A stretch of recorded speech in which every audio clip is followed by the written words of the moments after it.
and that was the most joy-filled, intense moment of my life. Hi, my name is Carly. I'm making a video on C-sections. 3 months ago, I had a planned C-section, and as much research as I tried to do ahead of time, I felt like it was nothing like I expected it to be. I'm gonna make a video that I would have wanted to watch before having that surgery. This is all based off of personal experience. I had a planned C-section because I have a bicornuate uterus and I had a breached baby. So a bicornuate uterus basically just means my uterus is not the traditional uterus shape, it's actually more of like a heart shape.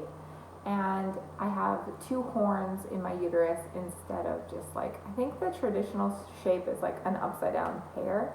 With a bicornuate uterus, you have a higher chance of a miscarriage and also having your baby early. I had lots of family praying because that was a big concern throughout my pregnancy, and I ended up having a planned C-section for a week before his due date.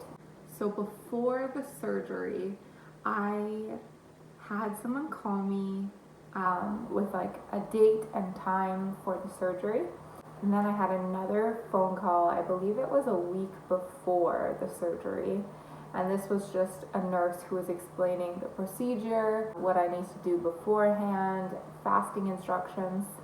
One of the things I did need to do beforehand was I had to go purchase an antibacterial sponge, and I had to wash my entire body with this sponge the night before the surgery and again the morning of.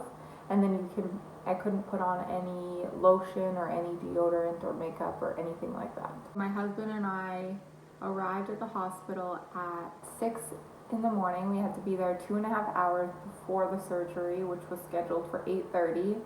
They took us to labor and delivery, and I got my gown on and he got his scrubs on. He had like the what do you call it, like the hair net thing, and the whole shirt, pants, and the booties that go over your shoes. And then I had my gown on, which, not a fan of the gown. I felt super exposed. I should have brought my own. I think I will next time, but yeah, I felt like my butt was hanging out the whole time. I remember getting into my gown and just looking in the mirror and being like, okay, this is it. This is the last time I'm gonna be wearing regular clothes until I meet my baby. At that point, I was still like excited. That was my feeling at that point. I was excited. I got my IV in, and I actually had to have this drink called sodium citrate, and I think, I could be wrong, I have no idea, but I think it actually like neutralizes your stomach acid in preparation for the surgery. It was terrible. It tasted like a moldy lemon. It tasted, yeah, that's exactly what it tasted like. It tasted like moldy lemon juice, and it made my stomach feel not great because I had no food or liquid in my stomach, and it was just this moldy lemon juice. And the anesthesiologist came in and he talked to me about the process of giving me the spinal anesthetic, went over side effects, but honestly, I was not listening to anything he was saying, and I should have been, because I think he was saying important things. But I was so nervous at this point. I just was like not listening at all. And then I waited. And this was arguably the worst part because I was so nervous and I was so eager to just meet my baby and to hold him and see that he's okay and he's healthy. And I think it was like an hour-long wait until 8 o'clock they brought me into the operating room. And it was awful. I'm not gonna lie, like that was terrible. I was just waiting, and Roy, my husband, was there and he was trying to make me feel calm and feel better, but I was so nervous. And I remember saying to him over and over, I don't want to do this, I don't want to do this. But obviously I had to do it in order to get this baby out.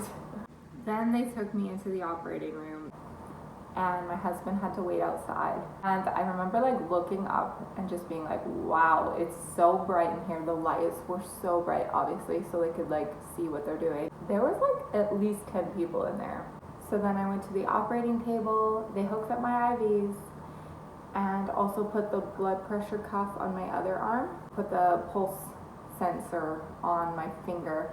Just a side note, I would not recommend having fake nails if you're going in for a C-section because it made it so difficult the entire time for them to get that sensor on my fingers and actually like have an accurate reading. Maybe that's obvious, but I had no idea. Then they put these patches on my chest. I didn't know what they were for at the time, but I just looked it up and it was just to monitor my vitals. They're called ECG patches. And then it was time for the spinal. And this is what I was dreading the entire time. I was so nervous for it, I was shaking. And I was nervous for two reasons. First, I thought it wasn't gonna work and I was gonna feel them cutting me open, which is so silly because obviously they're gonna make sure you're numb first. But I was also nervous that it was gonna hurt, which I'm not gonna lie, it does hurt. It feels exactly how you would expect it to feel. I sat up on the operating table and I had a nurse in front of me who was holding my shoulders in this position where my back was rounded. And then the anesthesiologist was behind me and he gave me a topical numbing, and then they gave me a needle to numb the area, and then they gave me the spinal anesthetic. I started to feel like warm and tingly, like all the way from my back to my butt, to my legs, to my feet. And they quickly pulled me into a laying position on the operating table. At this point, it gets a little blurry with what I remember. But I do remember there was lots of like movement and people were moving at a faster pace, and they were doing things to me, and like as they were doing them, they were really good to be telling me what they were doing. They put my arms down on these boards beside the operating table, and I think sometimes they strap your arms down so that you don't accidentally interfere with the surgery, but they didn't strap mine down. And then they inserted the catheter, which keeps your bladder empty during and after the surgery, and that stayed in me for I think about 24 hours until I was able to walk around and go to the washroom after the surgery. And then they put on these pressure cuffs on my calves, and they would like puff up every few minutes and release, and those are to keep the blood flowing and make sure you don't get blood clots. They rubbed me with this red antiseptic solution, and I think they rubbed like my stomach, my legs, my back, and my butt. This solution stayed on well after the surgery, and I remember it was really itchy. And they did like this roll call thing where they listed everyone that was in the room and what their name was and why they were there. And I think this is just a safety precaution so that they make sure that everyone who's in the room is actually supposed to be there and that they have the correct patient. I don't know. And they put this blue curtain up over my chest, and then they brought Roy, my husband, in, which at that moment, as soon as he walked in the doors, I was just like, yes, like I can do this. I needed him there. He just brought so much peace when he came in. So he stayed at my left side and the anesthesiologist stayed at my right side.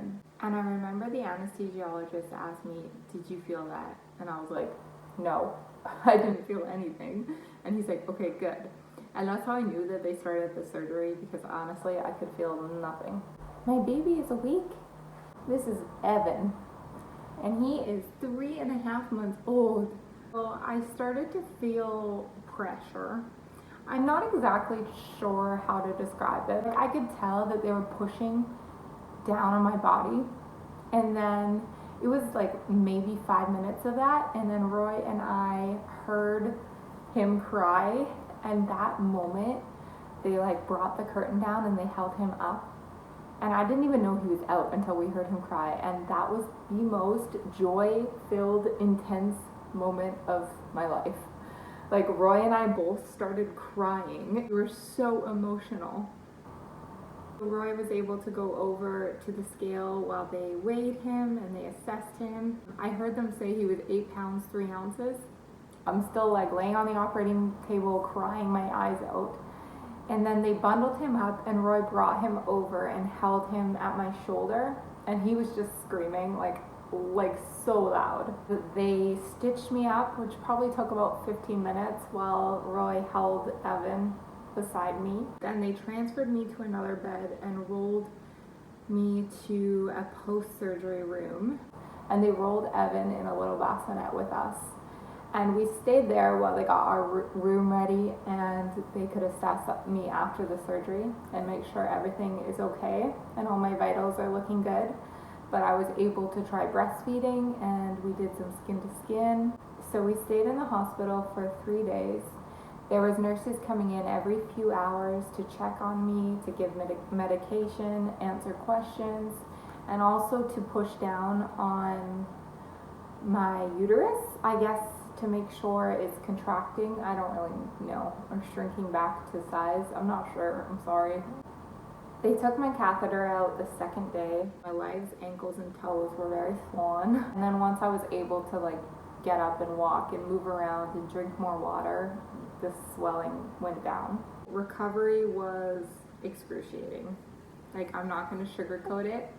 It was the most pain I've ever experienced. And I know it's not like that for everyone. This is just my experience. For me, it wasn't a gradual thing. It was just like pretty much consistent amount of pain for 2 weeks. And then at that 2 week mark, things got a lot better. But during those 2 weeks, I needed help with everything. I needed help getting out of bed, going to the bathroom, getting dressed.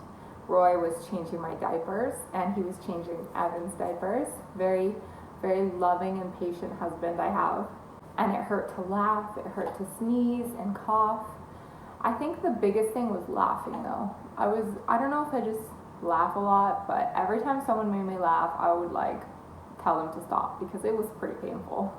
But it's 3.5 months later now. I'm not really experiencing any pain. I still have numbness to touch the area. It's still numb, which is a little bit weird, but it doesn't bother me too much.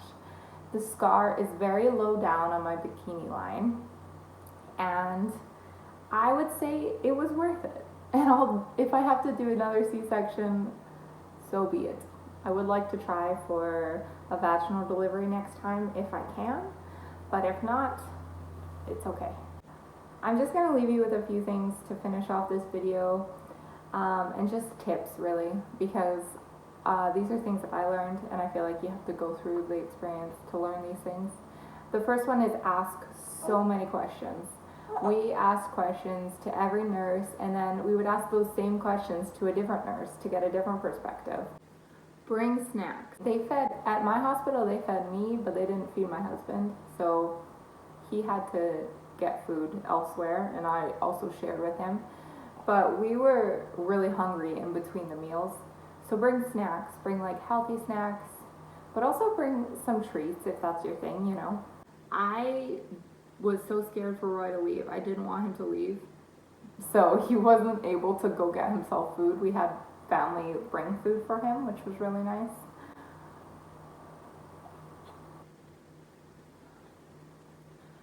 Two other things I really used a lot were slippers, and one thing I didn't have that I wish I had was the breastfeeding pillow. Bring the breastfeeding pillow.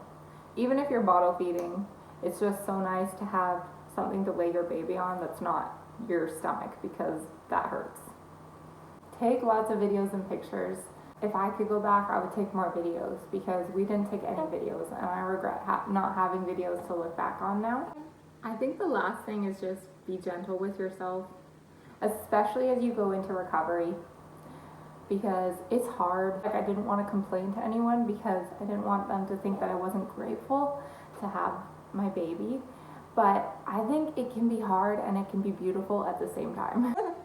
I remember being so discouraged because I just felt like I was so frustrated that I couldn't just like get up and walk around and hold my baby and do the things that I wanted to do. I had to have someone pass me my baby, and I was so discouraged, and every time I needed help, like getting on the toilet, I needed help doing the simplest things, I would just feel so sad, and I had to remind myself.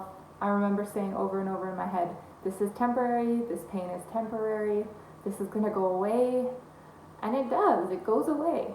So just one day at a time. Well, that's all for now. We're gonna get on with our day, maybe go for a walk, enjoy the sunshine. Bye! I love this little boy.